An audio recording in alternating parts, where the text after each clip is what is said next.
All right.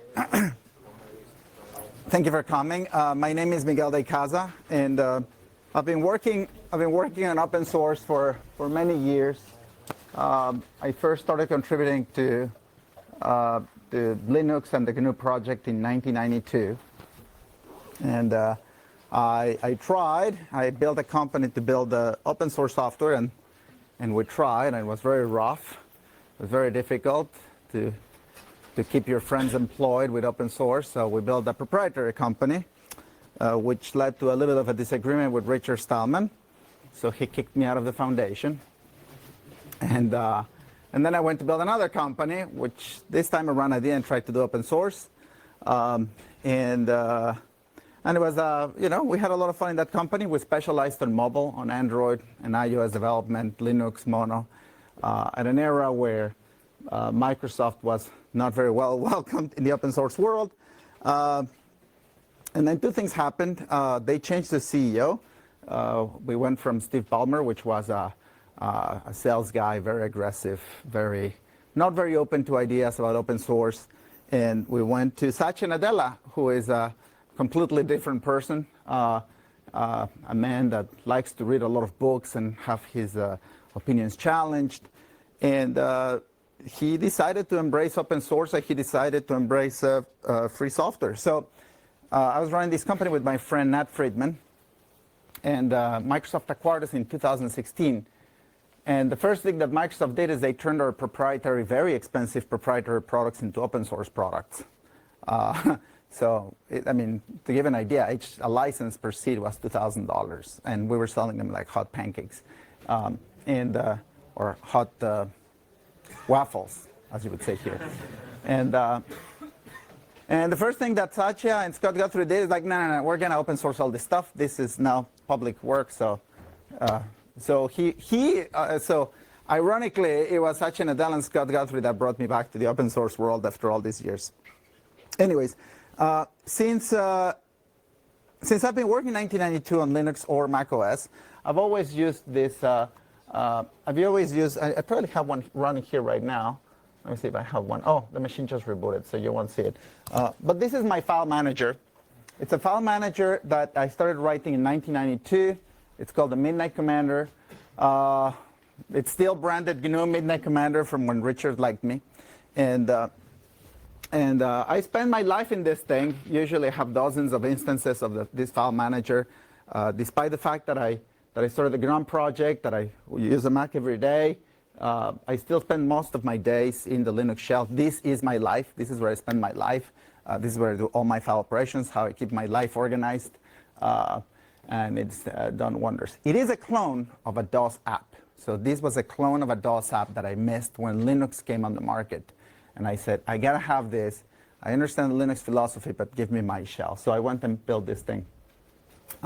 So this is my life, and what I want to talk to you about today is really a pet project of mine that has nothing to do with my commercial offerings or anything that I've done in the past.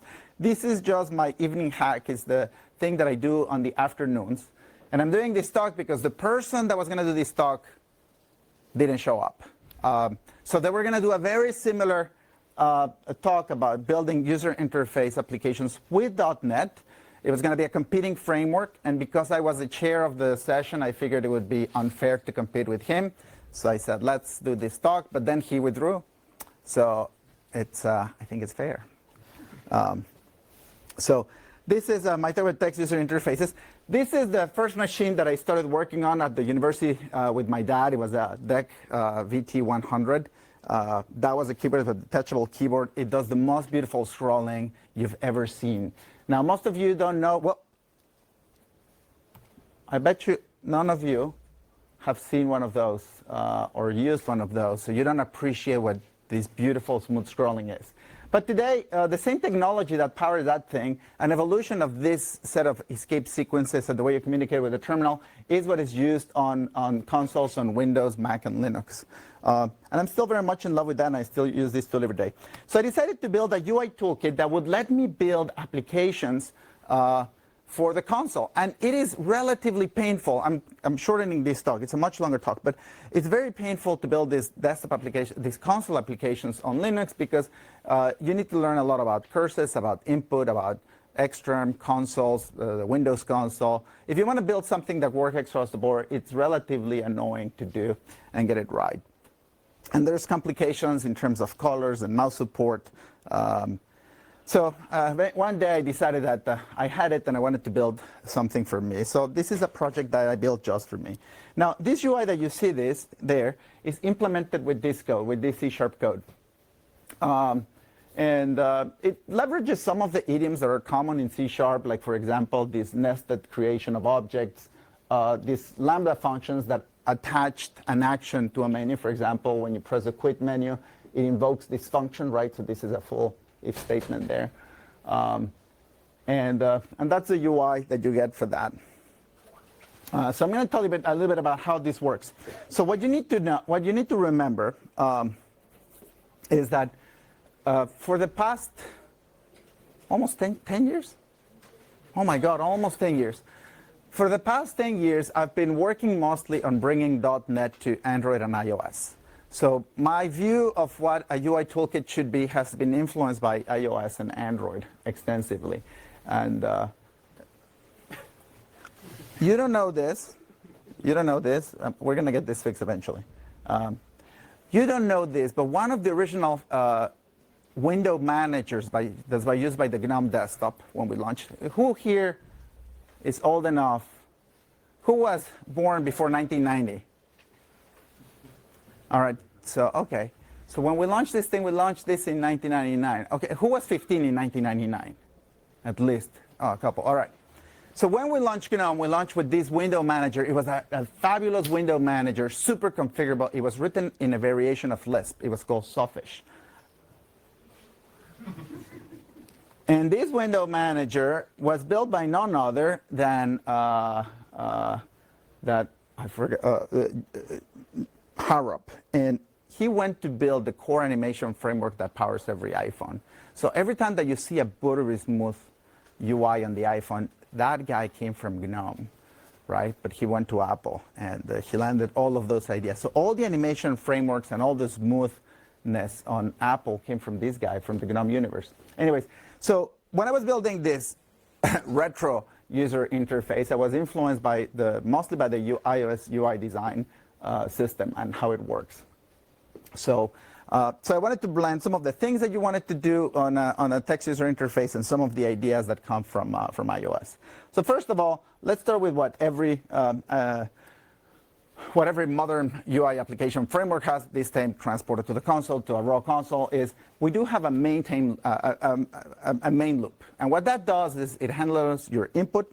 That can be keyboard, it can be the mouse, it can be file descriptors, it handles timers, it handles idle events. So there's a whole infrastructure that you've come to expect from things like Qt or GTK or WPF or iOS. This is, I don't know. Clearly it's proprietary software that is failing me. Is there some sort of, all right.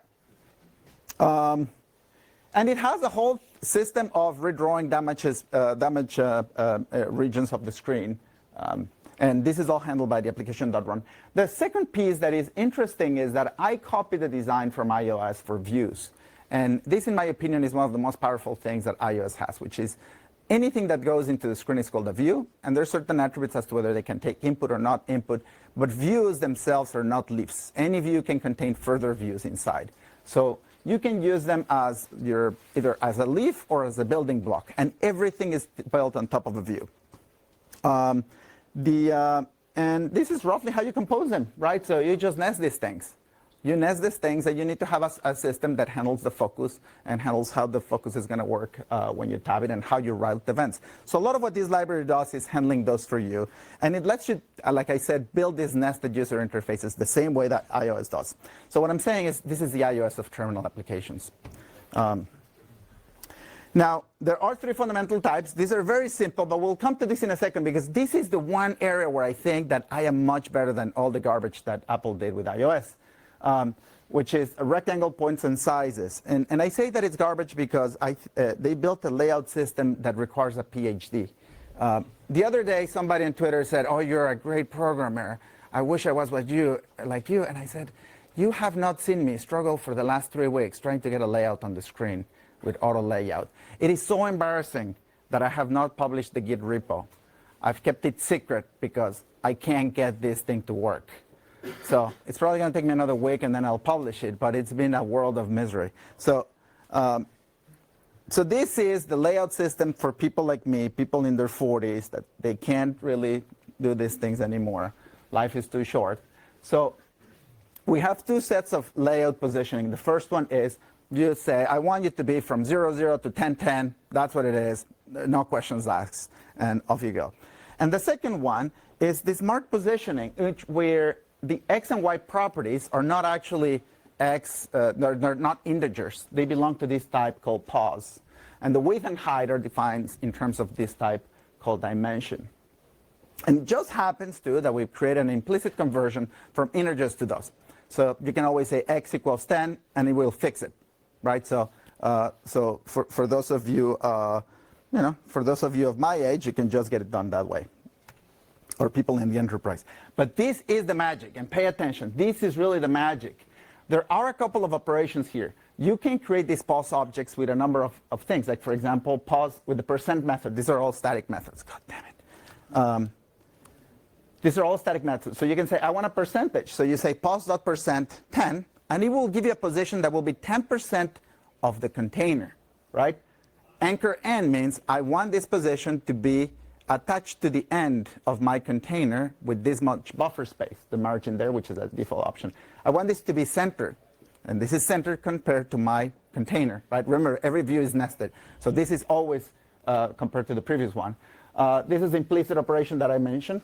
You can also operate on this thing, so you can take a position, it's 10% plus 10 units plus center. So you can say center plus 10% plus 5 units, for example. So you can add these up, and you can subtract those up. You can also use this anchor point, so you can say the positions to the left, to the right, and then add offsets to them if you want to. Or you can have positions that are relative to other views.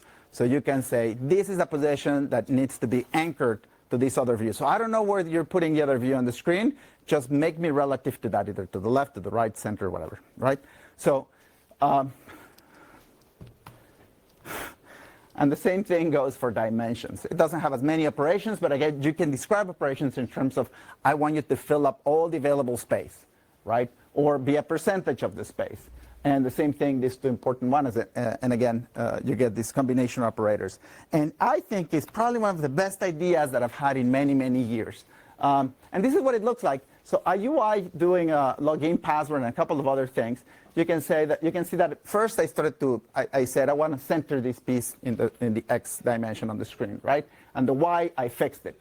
Now, notice what I do with the next one. I say, well, I want the left position to be the left one of the parent one. So now I don't need to worry where it goes. What is interesting is that it is the login that gets centered, right? It is the login that gets centered, and whatever that ends up, and the password is just going to be below. So it's not going to be centered, it's not going to be on the side, it's going to be attached below, right? And you can see a couple more examples. The Y basically says, I want you to be 1 line below, so attach to the bottom, add 1 line. Jesus, I'm very sorry about this. I don't know what's going on. Maybe there's some auto timer going on? What?